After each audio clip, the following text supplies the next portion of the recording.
Salam alaikum az-Zulflaoun, bonsoir. Encore une fois, encore un slogan prometteur. L'Algérie construit son avenir, sonne juste, mais résonne creux tant que l'économie réelle ne suit pas le discours. La 33e édition de la foire de la production algérienne aligne listant les chiffres et les déclarations officielles, sans répondre à la question essentielle. Quand passera-t-on enfin de la vitrine à l'action? Mettre en avant des centaines d'entreprises est un exercice de communication utile, mais largement insuffisant. Une économie ne se transforme pas sous les projecteurs. Elle se construit dans la durée avec des règles stables, une administration qui accompagne au lieu de freiner, un financement accessible et une vision industrielle claire. Or, sur les leviers décisifs, l'Algérie avance lentement, parfois à reculons. Le pays demeure dépendant des hydrocarbures, non par fatalité, mais par incapacité à libérer les autres forces. Le problème n'est ni le manque de ressources, ni celui des compétences.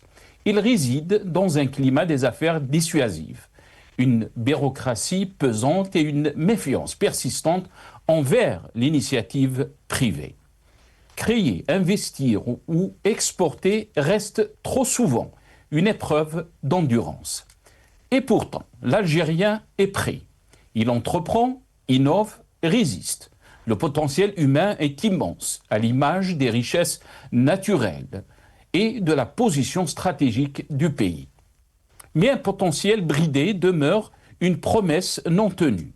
La vraie question n'est donc pas de savoir si l'Algérie peut construire son avenir, mais si le pouvoir est prêt à lui en donner les moyens. Gouverner, ce n'est pas inaugurer, c'est décider, simplifier et faire confiance. À défaut, les foires resteront des vitrines et l'avenir, un slogan de plus.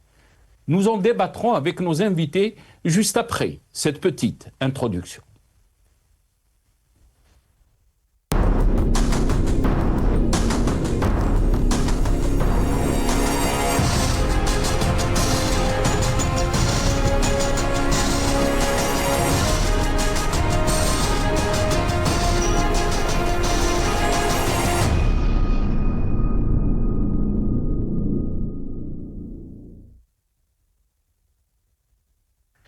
Tebboune inaugure la foire de la production algérienne. Et après, c'est le titre de notre émission pour ce soir. Et pour en parler, j'ai le plaisir d'accueillir avec nous ce soir Dr Hassan Hiresh, économiste, analyste politique. Il est avec nous depuis Paris via Skype. Dr Hassan Hiresh, bonsoir. Merci beaucoup d'avoir accepté l'invitation. Azul Fellah. Azul Vamkran, Sinassar, merci pour l'invitation. Je salue vos invités que je vais découvrir, votre équipe et tous les téléspectateurs qui acceptent de nous regarder avec beaucoup de bienveillance. Merci pour elles et pour eux. Merci beaucoup, Adda Hassan. On est très content de vous avoir avec nous ce soir. Merci d'avoir accepté l'invitation. On a aussi le plaisir d'accueillir Nazim Taleb, membre du secrétariat de la chaîne, qui est avec nous depuis Paris aussi via Skype. Nazim Taleb, bonsoir. Merci beaucoup d'avoir accepté l'invitation. Marhaba bik, si Nazim. Bonsoir Nasser, bonsoir à Dr Hiresh que j'ai pas vu depuis belle lurette et bonsoir à tous vos téléspectateurs et à toute l'équipe technique bien évidemment.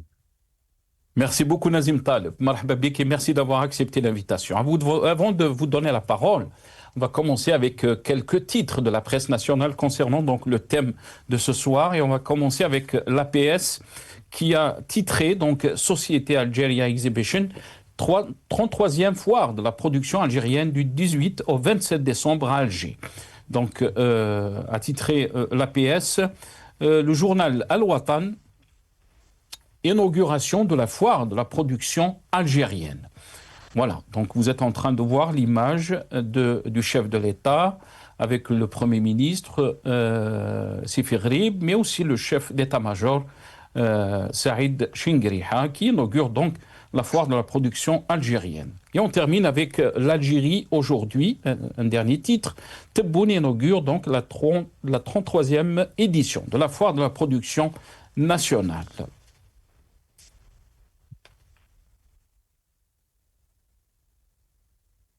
Voilà, on va regarder les images de l'inauguration par le chef de l'État, Abdelmajid Tebboune. شرف رئيس الجمهورية سيد عبد المجيد تبون أمس بقصر المعارض صنوبر البحري بالعاصمة على الافتتاح الرسمي للطبعة 33 لمعرض الإنتاج الجزائري تحت شعار الجزائر تصنع مستقبلها. وكان في استقبال السيد الرئيس لدى وصوله إلى قصر المعارض الوزير الأول سيفي غريب، الوزير المنتدب لدى وزير الدفاع الوطني رئيس أركان الجيش الوطني الشعبي الفريق أول سعيد شنقريحة، وزير التجارة الخارجية وترقية الصادرات كمال رزيق، وزيرة التجارة الداخلية وضبط السوق الوطنية أمال عبد اللطيف، والوزير والي العاصمة عبد النور رابحي، والسلطات المحلية للمقاطعات الإدارية للدار البيضاء، بالإضافة إلى المدير العام للوكالة الجزائرية لترقية الاستثمار عمر ركاش، ورئيس مجلس التجديد الاقتصادي الجزائري كمال مولا، والمدير العام للشركة الجزائرية للمعارض والتصدير كريم بوقدوم. رئيس الجمهورية استمع إلى شروحات وافية حول جناح العرض الجديد والذي حمل تسمية جناح فلسطين. أشرف رئيس الجمهورية سيد عبد المجيد تبون أمس بقصر المعارض صنوبر البحري بالعاصمة على الافتتاح الرسمي. Voilà, donc les images que vous avez vues, l'inauguration donc de Abdelmajid Tebboune, de la foire, la 33e édition de la foire de la production nationale. Docteur Hassan Hira, je commence avec vous cette émission. Donc on a vu ces images de l'inauguration de cette foire de la production algérienne, placée sous le slogan donc l'Algérie construit son avenir. Cette édition réunira donc plus de 600 entreprises économiques algériennes. D'après ce qui a été écrit, la foire vise à mettre en valeur donc les capacités de l'économie algérienne dans de différents secteurs, ainsi qu'à offrir un espace d'échange, d'expérience, de création, de partenariat entre les acteurs économiques. Quand on lit donc ça, on se dit vraiment c'est une très bonne chose. L'Algérie, donc, elle est en train d'avancer à petits pas, en essayant donc de donner de la dynamique concernant son économie, mais aussi aux produits algériens. Mais aussi, la réalité peut être tout autre, Dr Hassan Hirash. Prenons d'abord le slogan, l'Algérie construit son avenir. Quelle est votre analyse par rapport donc à cette foire du produit donc algérien, mais aussi à ce slogan, l'Algérie construit son avenir? Si vous me permettez, je vais d'abord taquiner un petit peu nos responsables. J'espère qu'ils ne m'en voudront pas. J'ai juste relevé que pour la première fois, on présente le Premier ministre avant M. Chengriha, avant le général Chengriha. Donc, ils ont fait la présentation du président, Premier ministre, ensuite le chef d'état-major, puis ils sont passés aux autres ministres. Ça, c'est un protocole dont on n'a pas vraiment l'habitude. Ça mérite d'être relevé. Mais bon, c'est juste pour taquiner un petit peu, si vous me permettez, c'est Nassar. Alors, pour le reste, oui, bien sûr, le slogan, qu'est-ce que vous voulez que je vous dise? C'est difficile de faire autrement. L'Algérie se construit, je dirais, heureusement.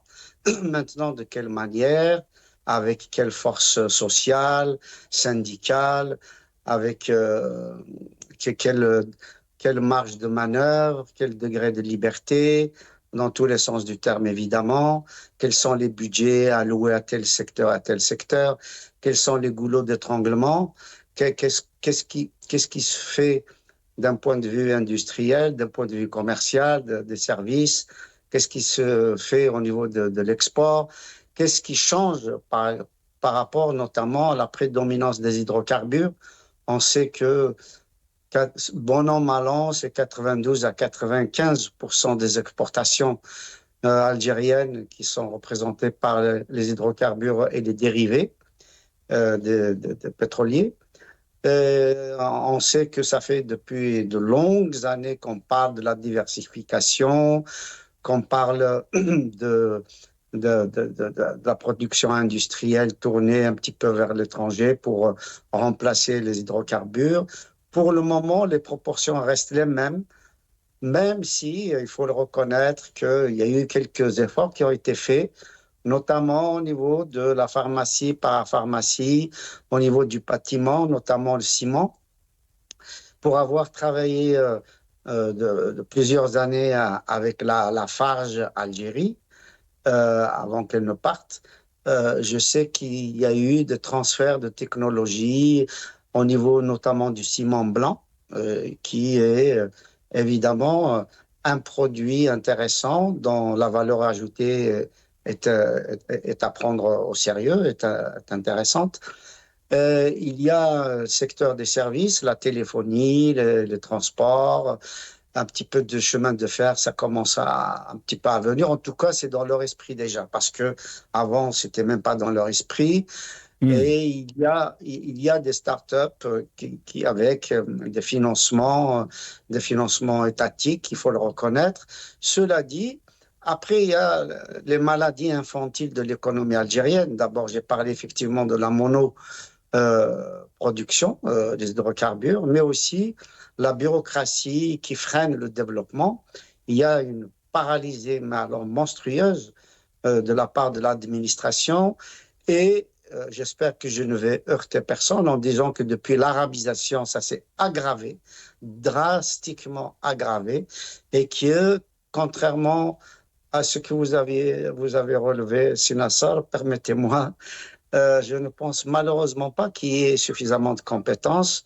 Je pense au contraire qu'il y en a de moins en moins, qu'à chaque fois qu'il y a des compétences, elles partent vers l'étranger, l'Europe, l'Amérique du Nord notamment, et que les compétences qui sont justement en exil ou dans la diaspora ne rentrent pas parce que n'ont pas comment dire, le climat favorable pour cela, en termes d'installation, en termes de salaire, en termes de conditions de travail, en termes de respect de leurs spécificités, en termes d'innovation, à la fois innovation technique, sociale, culturelle, etc. Et je pense qu'un pays ne peut véritablement émerger que s'il y a une culture générale au sein de la société. Or, malheureusement, depuis, on va dire, 30-40 ans, il y a une grande déperdition de la culture générale. D'abord, beaucoup d'intellectuels, beaucoup de scientifiques partent à l'étranger, mais aussi, je m'excuse encore une fois, et on s'achemine vers l'école d'un seul livre. Il y a l'importance que prend l'enseignement islamique à l'école, au collège, même à l'université, dans les médias, ainsi de suite, dans le paysage à la fois politique, culturel, linguistique, etc., fait que malheureusement, les compétences s'amenuisent. Et c'est un des freins justement au développement. Après, évidemment, je pense que Nazim Taleb va aller beaucoup plus loin que ça. Il faut rajouter aussi la santé des Algériens. La moitié des adultes algériens ont le diabète, il y a beaucoup d'accidents de voiture, et la circulation est extrêmement mauvaise, il n'y a pas d'eau, ou quand il y a de l'eau, elle est souvent mauvaise, polluée. Il y a les barrages, on y retrouve un peu tout, on y retrouve des batteries, des voitures, des carcasses de toutes sortes, etc. L'eau est presque impropre à la consommation. Et il y a énormément de problèmes de ce genre. On ne s'occupe pas de la santé physique, psychique, morale de la société. Donc, je pense qu'on reviendra sur l'ensemble de ces problèmes sans parler effectivement de la faiblesse des services. Très très bien. Restez avec nous, Dr Hassan Hirsch. Internet et tout ça. Nazim Taleb, qu'est-ce que vous en pensez? Est-ce que vous êtes d'accord avec donc, le constat du Dr Hassan Hirsch? On va revenir aussi sur le slogan de cette édition de la foire de la production algérienne. L'Algérie construit son avenir, c'est le slogan de cette année. Qu'est-ce que vous en pensez, Nazim Taleb? Est-ce que le problème aussi, il est dans question politique? Parce que souvent, on lie la politique à l'économie. Et on parle de la politique économique. Est-ce que aussi cette question est posée en Algérie? Moi, je dirais plutôt que tout est politique et tout en découle, que ce soit économique, social, culturel. En fait, l'économie est extrêmement liée au choix politique. Aujourd'hui, est-ce qu'on peut dire que l'Algérie a une économie? Elle est maigre, l'économie algérienne. Et j'en veux pour preuve cette foire, d'ailleurs, au passage. Alors, j'arrive pas à trouver des chiffres. Même, en fait, j'ai même pas un site internet dédié à cette foire. J'ai essayé avant de préparer un petit peu l'émission. Peut-être que vos téléspectateurs le trouveront. Moi, je l'ai pas trouvé. Donc, on parle de foire de la production algérienne. C'est-à-dire, c'est quand même quelque chose d'un événement majeur parce qu'il s'agit de la production de tout le territoire algérien. On n'a pas un seul site internet. La seule chose, c'est la société Safax qui gère ça. Et bon, c'est une seule page. Et on vous dit, c'est qui le sponsor? C'est Mobilis comme toujours. C'est toujours les mêmes choses. C'est Mobilis ou la Jeezy ou la etc. Ça veut dire que déjà, si une exposition qui se veut importante, elle a qu'un seul sponsor, c'est quand même grave. Et après, certains articles vous parlent du palais d'exposition en Algérie, il fait 478 000 mètres carrés. Et ils disent dans les articles que les exposants occupent tous les pavillons, c'est-à-dire les 478 000 mètres carrés. Ça veut dire que si je divise par le nombre d'exposants, j'arrive à peu près 800 mètres carrés par exposant. Ça veut dire que le nombre d'exposants est très faible. Et si on regarde par rapport aux éditions précédentes, notamment l'édition 32, on voit que le nombre d'exposants est inchangé. C'est-à-dire, on reste sur, d'après les chiffres, en tout cas d'après les articles qu'on a, c'est 600. Donc la foire en elle-même, pour moi, excusez-moi, je ne veux pas voir le négatif partout, mais ça me paraît quand même, pour la production nationale, avoir que 600 exposants, c'est très maigre.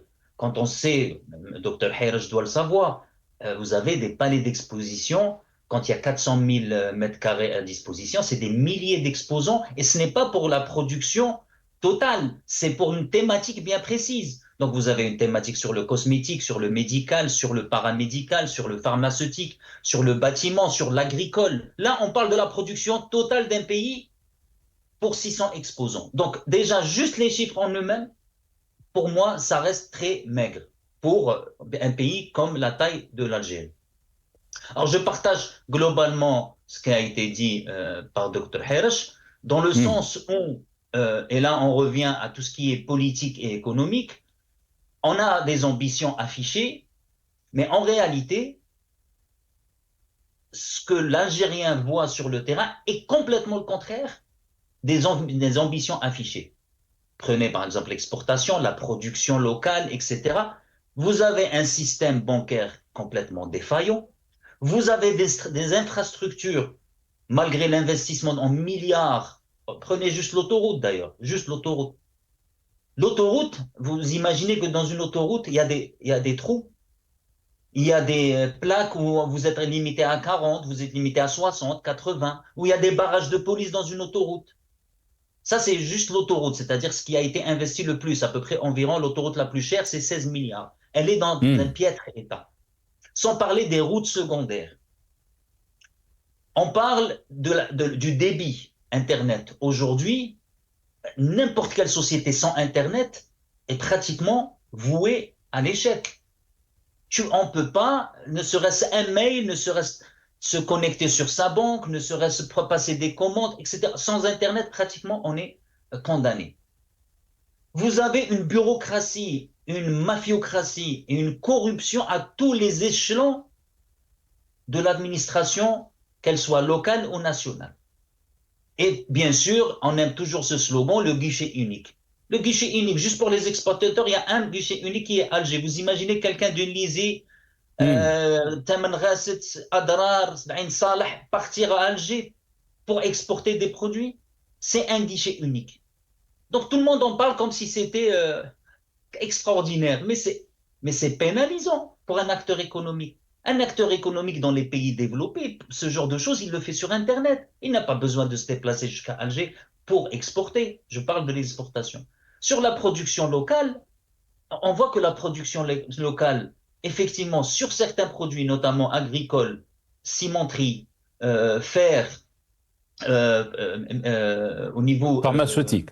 Pharmaceutique, au niveau même cosmétique, il y a effectivement une production. Mais c'est une production qui est très liée à l'importation des intrants.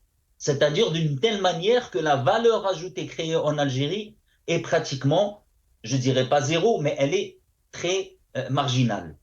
Très Par bien. exemple, le pharmaceutique, le cosmétique, peut-être pas la cimenterie parce qu'on a quand même des minerais, etc. Mais même ça, le coût de production en Algérie, malgré la subvention des hydrocarbures, malgré la subvention d'électricité, reste plus cher qu'ailleurs. Reprenons l'exemple de l'automobile. L'automobile, on a investi des milliards pour un échec cuisant. Je rappelle que le Maroc, qui est juste à côté, aujourd'hui, il produit pas moins de 700 à 800 000 véhicules, pratiquement tous destinés à l'exportation. En Algérie, malgré des milliards engloutis, on n'exporte pratiquement aucun véhicule. Au contraire, aujourd'hui, non seulement on a un problème de véhicules, mais aussi de pièces détachées. Comment vous pouvez avoir une économie sans qu'il y ait le b.a.-ba du transport en Algérie? Vous avez des camions qui n'arrivent même pas à changer un pneu. Vous avez même des voitures qui ne trouvent pas je sais pas, des pièces de rechange. C'est hallucinant. C'est hallucinant. Donc, on ne peut pas parler, malheureusement, d'échec. Et sur le dernier point, effectivement, en termes de compétences, l'Algérie, c'est une effusion de sang en Algérie. C'est une saignée, même pas. C'est même pas une effusion de sang, je me suis mal exprimé. C'est une saignée. Vous avez des promotions complètes. Par exemple, la promotion polytechnicienne en Algérie, c'est à peu près 30 bonhommes qui se barrent. Ils ne restent pas en Algérie. Donc, effectivement, comment on peut construire une Algérie avec de la bureaucratie, de la corruption, une compétence qui va ailleurs, un système bancaire qui est complètement moyenâgeux? On ne peut pas construire. Ça restera toujours, ces foires, etc., resteront toujours des slogans, malheureusement. Très bien. Restez avec nous, Nazim Taleb. Vous avez soulevé, bien sûr, les chiffres que vous avez soulevés, très intéressants, Nazim Taleb, concernant donc la superficie du Palais des Expositions, mais aussi le nombre d'exposants. D'abord, on va regarder le reportage télévisé sur la foire et je reviens. يعكس معرض الإنتاج الوطني في طبعته الجديدة الديناميكية الاقتصادية والتجارية التي تشهدها الجزائر وسط تحديات ومنافسة دولية على الأسواق إقليميا وعالميا. الجزائر تقدر تفتخر بصناعتها الصيدلانية ويعني مع أن حتى عقدة الآن يرانا كالدول المتقدمة والمتطورة في صناعة الأدوية يعني. المتعاملون الاقتصاديون وجدوا في الفضاء الجديد للمعرض الواجهة العصرية لعرض منتوجاتهم الصناعية والترويج لها. الشركة الجزائرية لصناعة الأنابيب التابعة لمجمع أسناس تشارك بمنتوجاتها في نفس البناية التي أنجزتها بكفاءة جزائرية. هذا المبنى تندار من إحدى الشركات تابعة مجمع ميطال، شركة باتي ميطال سابقا اللي الآن تعرف بشركة SNC ميطال. يعني هذا الحلة وهذا المبنى شركة أجنبية؟ لا، شركة جزائرية بأيديها جزائرية، شركة فرعية من شركة القابضة الحديد والصلب. نخدموا في إطار الاقتصاد الدائري اللي يبدأ من نفاية إلى مادة أولية. تعددت المعروضات والخدمات والهدف واحد: تغطية السوق الوطنية بسلع عالية الجودة والعمل على افتكاك تأشيرة الولوج الأسواق العالمية بعلامة صنع بالجزائر. Voilà. Fabriqué en Algérie. Et bien sûr, l'industrie militaire aussi était là. On regarde ces images. رئيس الجمهورية مرفوقا بالوزير المنتدب لدى وزير الدفاع الوطني رئيس أركان الجيش الوطني الشعبي وقف بجناح وزارة الدفاع الوطني، حيث تلقى شروحات وافية حول آخر ما توصلت إليه الصناعات العسكرية، خاصة في صناعة الطائرات بدون طيار درون، والتي تعرف تطورا كبيرا مواكبة لأحدث الابتكارات التكنولوجية وبسواعد جزائرية، وكذا صناعة العربات القتالية ومنظومة الأسلحة. رئيس الجمهورية زار بعد ذلك جناح مؤسسة البناءات الميكانيكية بخنشة المختصة في صناعة الأسلحة الخفيفة، واطلع على آخر المنتوجات والأسلحة، على رأسها البندقية المضخية نصف الآلية فخر الصناعة العسكرية. كما وقف السيد الرئيس عند جناح القاعدة المركزية للإمداد للناحية العسكرية الأولى، حيث قدمت له شروحات وافية حول سلسلة صناعة البطاريات وآخر تكنولوجيات في ميدان الطاقة. Voilà. Docteur Hassan Hirish, quand on voit ces images, quand on voit donc ce reportage, on se dit que l'Algérie est en train d'avancer. On parle de dynamique économique, de l'industrie pharmaceutique qui a été mise en exergue, mais aussi de l'industrie militaire. Alors que écoutant votre analyse, mais aussi l'analyse et le constat de Nazim Taleb, on se dit qu'il y a un décalage entre ce qui se dit officiellement et la réalité économique de notre pays. Pourquoi il y a ce décalage, Dr Hassan Hirish? On met en exergue, en avant, sur la façade, un certain nombre de poches économiques qui réussissent. Il a totalement raison, notre ami Nazim Taleb, en faisant le ratio surface, nombre d'exposants, s'il y a 600 entreprises en Algérie, à mettre en avant, c'est extrêmement faible, malheureusement. C'est vrai que dans un événement comme celui-ci, il faudrait quand même qu'il y ait quelques milliers d'entrepreneurs, de start-up, d'industries de toutes sortes. Ça va de l'industrie légère à l'industrie lourde, à l'industrie des services, ainsi de suite, à l'artisanat. Prenons déjà ce secteur, il est pratiquement plus existant en Algérie, alors que les pays voisins, de l'Égypte jusqu'au Maroc, en incluant même les îles Canaries, l'artisanat, c'est quand même un secteur extrêmement dynamique et qui permet justement le développement de l'économie locale et régionale. Donc, c'est vrai que la question que vous posez est tout à fait pertinente parce que, effectivement, on a affaire à un reportage un peu langue de bois, je dirais même langue emphatique, et qu'il n'y a pas de débat contradictoire. Moi, j'aurais voulu qu'il y ait des journalistes sur place qui soient critiques aussi. Bon, qu'il y ait effectivement des journalistes pro-pouvoir, des journalistes pro-entreprise, mais il faudrait aussi qu'il y ait des journalistes qui rapportent un certain nombre de réalités, notamment en matière syndicale, en matière de management des équipes, en matière de chômage. Voilà, par exemple, un secteur complètement endémique. Le chômage, on n'a même pas les chiffres exacts. Il parle de 11 à 15% au niveau officiel, mais quand on regarde sur le terrain, on a l'impression que c'est quand même de l'ordre de 30 à 40%. D'ailleurs, il y a un certain nombre d'économistes qui avancent ce chiffre-là. Et le fait aggravant, c'est que ce chômage touche essentiellement les jeunes, et particulièrement les jeunes diplômés. Donc aujourd'hui, ceux qui sortent avec des masters, des doctorats, des licences, ont du mal à s'insérer autour de ma famille, de mes voisins, etc. Je sais déjà que beaucoup de jeunes finissent leurs études et puis se retrouvent malheureusement à un niveau hypothétique visa à éventuellement un hypothétique piston pour trouver une place dans une entreprise privée ou nationale. Et c'est vraiment très, très difficile. Donc, il reste aux jeunes. Et heureusement, je dirais quelque part, heureusement, il y a la police, l'armée, les pompiers, la gendarmerie, un certain nombre d'éléments comme ça, sachant qu'il y a des régions spécialisées pour entrer dans ces services publics.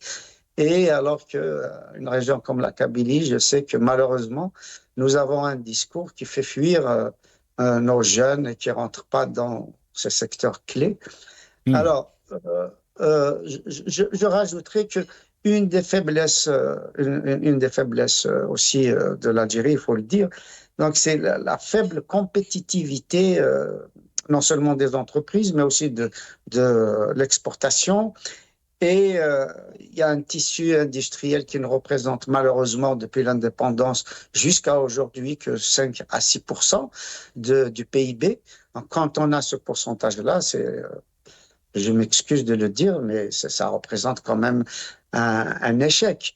Parce qu'on a vu comment dans les années 70, on a vanté les plans triennaux, quadriennaux, quinquennaux, industrie lourde, soi-disant industrie industrialisante, et qu'on sait que c'est tombé en panne, qu'il fallait renflouer d'année en année toutes les grandes entreprises de l'État avec l'argent des hydrocarbures.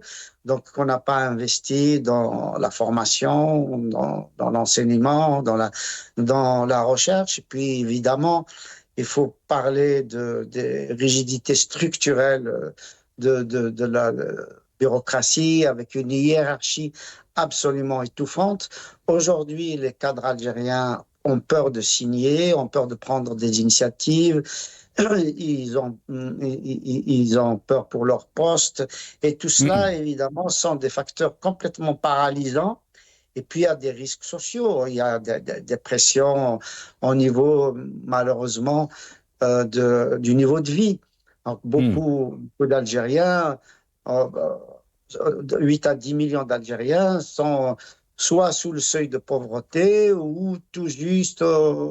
les smicards en Algérie sont sous le seuil de pauvreté. Quand on regarde 24 000 dinars mensuels pour un SMIC, c'est extrêmement faible. Je veux dire, qu'est-ce qu'on peut acheter? Le panier de la ménagère ne sera pas rempli sur 15 jours.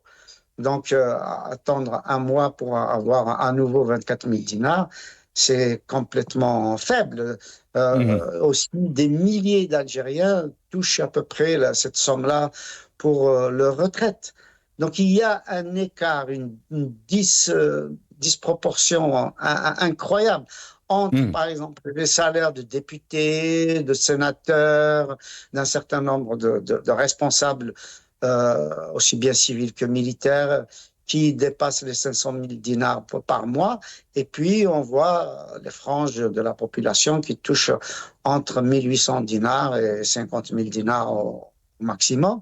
Ça, évidemment, c'est des critères qui montrent bien que l'économie algérienne a des difficultés, sans compter, comme je le disais au départ, il n'y a pas, par exemple, il y a absence totale de la formation permanente. C'est-à-dire quelqu'un qui a un poste, eh ben, il est là depuis dès la rentrée, 5 ans, 10 ans, 20 ans, il n'y a pas de formation pour lui, donc il n'y a pas d'évolution. Au contraire, avec le changement de langue, de français à l'arabe, de l'arabe à l'anglais, etc., on a énormément de difficultés et c'est un instrument. La langue, c'est un instrument, évidemment, extrêmement important. Quand des Algériens ne savent pas faire un rapport, ne savent pas mettre un compte-rendu de réunion, ne savent pas faire un courrier correct. Moi, je l'ai dit une fois sur votre plateau, c'est Nassar, j'ai eu affaire à une banque, pour la BNA pour ne pas la nommer, comment dire, l'agent qui devait remplir le chèque bancaire, l'a rempli en centimes. C'est-à-dire 1 milliard de centimes, il a marqué 1 milliard de dinars. Donc vous voyez, quand on a un agent bancaire comme ça, comme disait Nazim Taleb, où le système bancaire moyenâgeux, et malheureusement, il n'a pas tort. On voit d'ailleurs aujourd'hui les bagarres qu'il y a avec les 750 € alloués aux Algériens qui sortent à l'étranger. On voit la ruée vers la Tunisie et tout ça. Tout ça, évidemment, c'est parce qu'il y a énormément de dysfonctionnement, de déséquilibre. Malheureusement, on peut multiplier les points noirs. Ceci dit, il y a des Algériens qui travaillent, il y a des Algériens qui espèrent, il y a des Algériens qui se battent, mais bon, ils n'ont pas toujours, comment dire, un climat des affaires, qui soit positif. D'autant plus, c'est mon dernier mot, d'autant plus que le secteur privé était orphelin et que la part que prend l'État au niveau économique fait qu'il est omniprésent, ce qui fait qu'il est partout absent. Très très bien. Restez avec nous, docteur Hassan Hirache. Nazim Taleb, docteur Hassan Hirache a parlé de dysfonctionnement de notre économie, mais aussi des faiblesses. Est-ce que la question se réside donc qu'on n'arrive pas à former donc les Algériens pour une économie ouverte, pour une économie donc qui est moderne aussi, ou le problème est ailleurs? Parce que quand on écoute les chiffres que les responsables nous avancent, on se dit que l'économie se porte bien. Plusieurs fois, on a entendu, par exemple, Ahmed Tebboune parler de la production de l'agriculture qui avoisine les 35 milliards, mais pas seulement. Il a aussi cité d'autres chiffres, et on va l'écouter dans ce passage.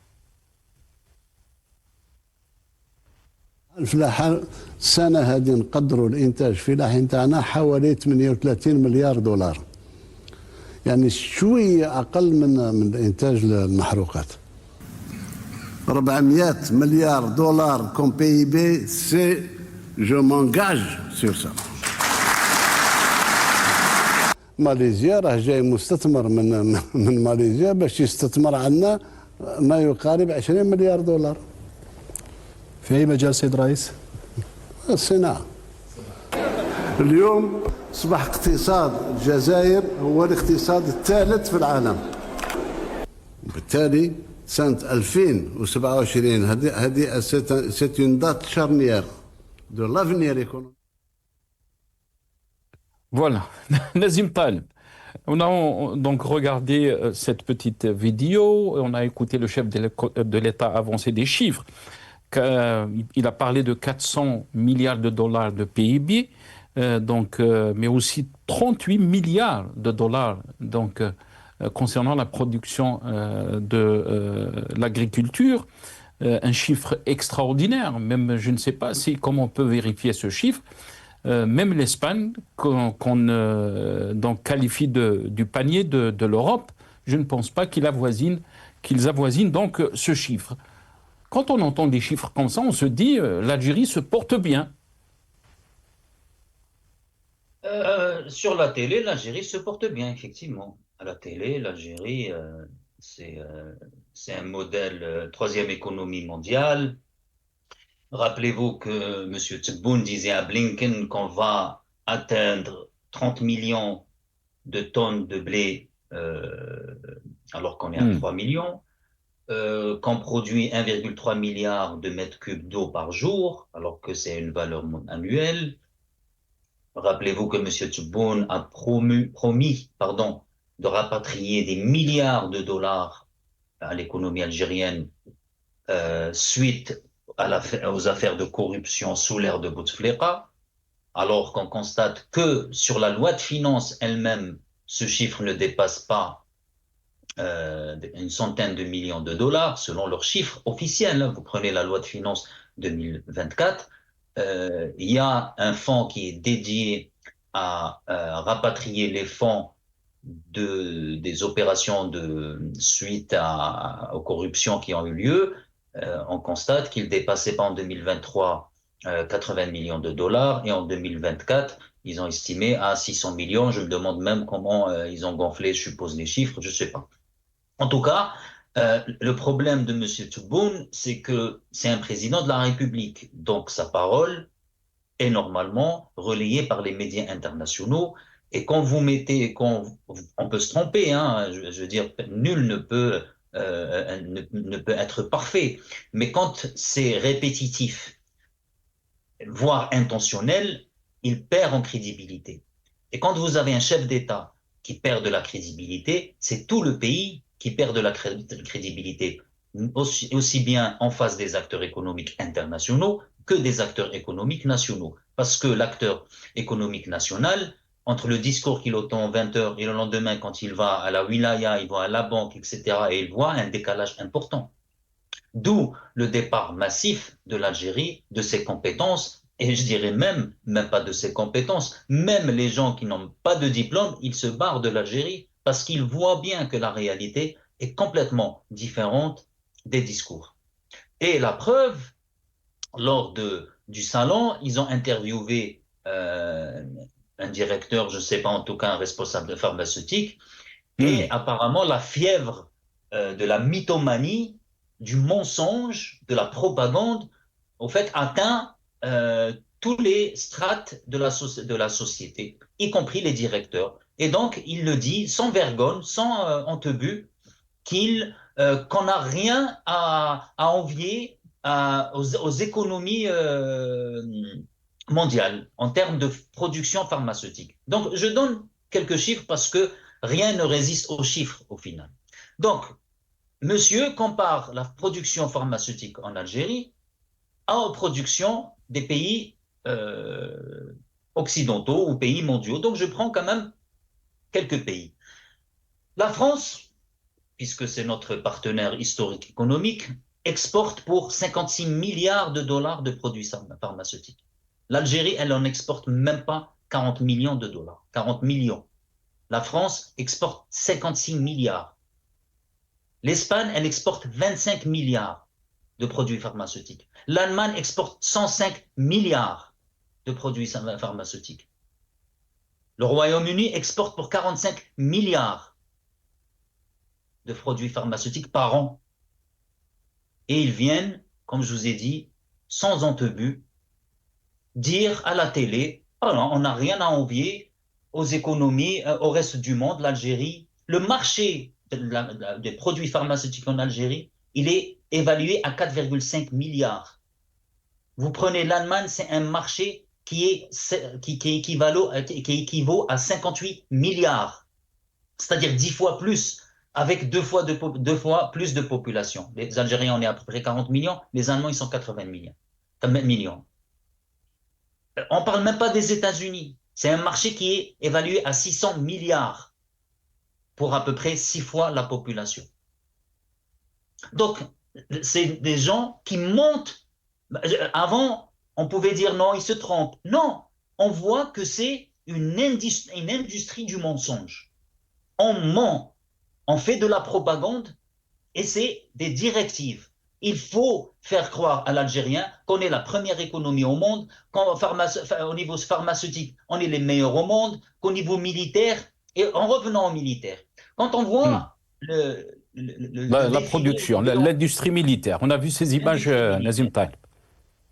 Donc, on dit, M. Tebboune, il a vu tel pavillon les militaires, tel pavillon les militaires, tel pavillon militaire. C'est-à-dire 3/4 de sa visite était consacré aux militaires. Le reste, c'était pharmaceutique et peut-être de la cimenterie. C'est-à-dire, finalement, 3/4 de ce qui est censé être la production algérienne a été dédié aux militaires. Mais en réalité, le militaire en produit quoi? Les photos eux-mêmes nous donnent du crédit à ce qu'on dit. On vous montre un véhicule Mercedes et on vous parle de production nationale. Mais hachmouche, on vous parle de production nationale et vous montre un véhicule avec le logo Mercedes. On produit rien. Il y a des photos du salon avec des drones ridicules. C'est des drones qu'on peut acheter ici en grande surface, demander à Dr Hirsch. Un truc avec quelques ventilateurs ou ridicule quand on voit l'avancée technologique des autres pays en termes de drones. Regardez juste l'évolution, le saut technologique qu'a fait la Turquie. La Turquie, en termes, juste en export d'armement, ils sont à peu près à 4 milliards. La Corée du Sud, elle est à 7 milliards d'exportation, 17 sur le prévisionnel 2025. Ils étaient à 7 ou 8 milliards. Ils ont explosé en termes d'exportation militaire.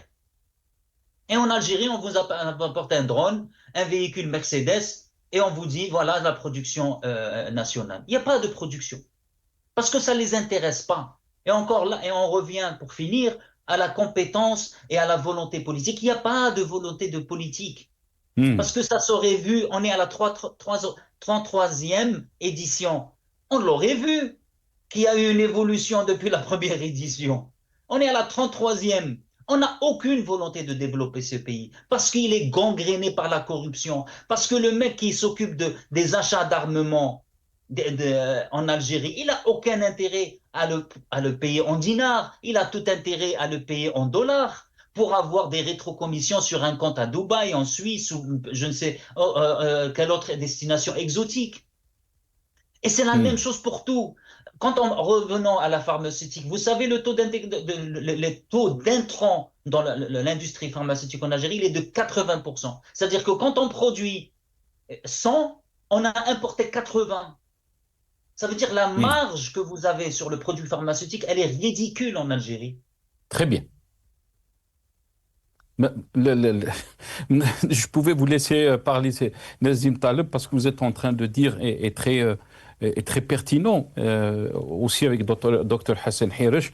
On aurait aimé avoir plus de temps. Mais il me reste 2 minutes et je vais essayer de les partager entre vous. La question qui a été soulevée, Dr Hassan Hirish, par Nazim Taleb, donc la volonté politique. On est en train de brider l'Algérie, alors que l'Algérie a un potentiel humain extraordinaire. On peut parler donc des compétences qui sont parties, mais aussi des richesses naturelles. On peut parler de la position stratégique. Pourquoi on a du mal donc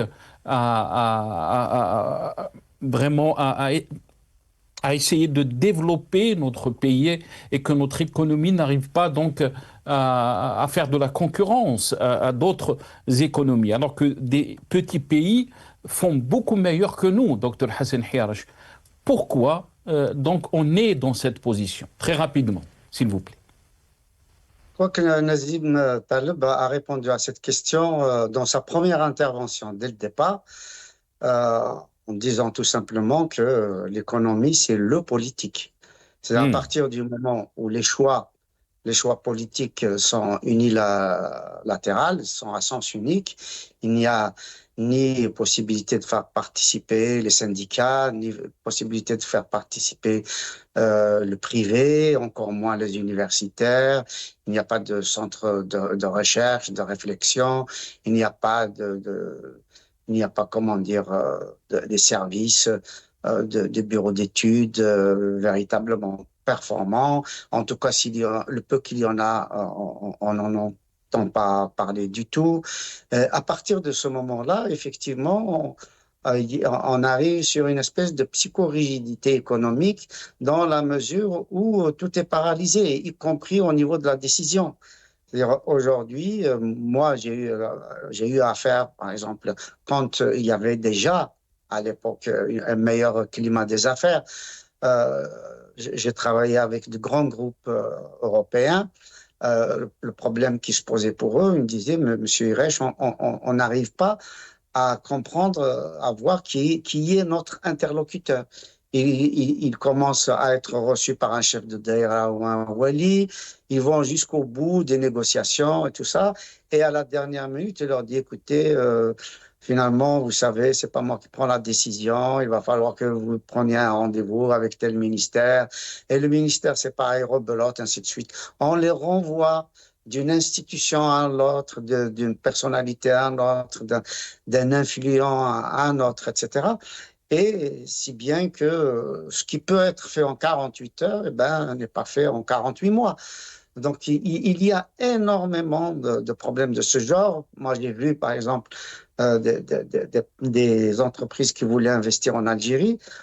pour lesquels ont bloqué les visas, par exemple pour leurs ingénieurs, pour leurs managers, ou quand ils sont sur place, par exemple, ils ont une mission pour 3 ans, on leur donne des récépissés de 3 mois avec des difficultés immenses pour le renouvellement, etc. Donc, il n'y a pas un climat des affaires qui permette à la fois les investissements étrangers, qui permettent à la diaspora, et même au niveau des investisseurs potentiels privés sur place. Quand je vois comment Issa Darbrab est malmené, comment il a été mis en prison et que finalement il a été acquitté. Donc on peut multiplier ce genre de freins à Sinassar. Et puis moi j'insiste beaucoup sur l'éducation. Je veux dire, à partir du moment où l'ingénierie, le conseil pour entreprise, le management des équipes, le coaching, les formations continues, la formation professionnelle d'une façon générale, l'enseignement privé qui est lui aussi bridé complètement.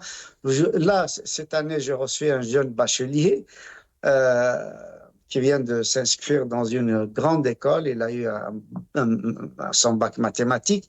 Et là, il vient de passer ses examens brillamment. Pourquoi? Et ici en France, parce qu'il a fait une école privée dans un appartement, en cachette. C'est-à-dire, ils étaient 10 familles. Et ils ont recruté des enseignants pour leurs enfants pour faire une formation en français. Et effectivement, ils ont le niveau prérequis. Arrivé là, ce jeune que j'ai reçu, il vient d'avoir un 20 sur 20, un 20 sur 20 dans une grande école française.